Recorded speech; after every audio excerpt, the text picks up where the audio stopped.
যখন বাড়ি থেকে বেরোলাম তখন শুরু হয়েছিল হালকা বৃষ্টি।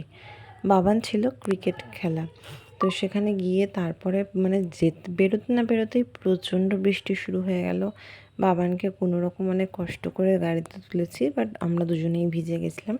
তারপরে বৃষ্টির দিনে কিছু তো খেতে হবে, তাই ভাবলাম গরম গরম এগরোল নিয়ে নিই আর ফুচকা নেবো। তো ফুচকাওয়ালারা সবাই ফুচকা গাড়ি রেখে কোথায় চলে গেছে বৃষ্টিতে খুঁজে পাচ্ছি না, তো একটা জায়গায় ছিল।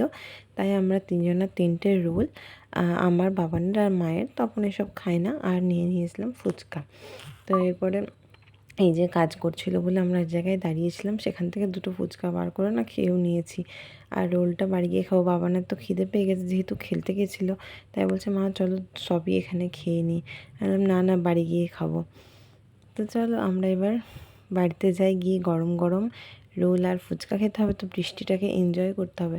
কাদের কাদের ওখানে কালকে বৃষ্টি হয়েছে কমেন্ট করে জানিও কিন্তু।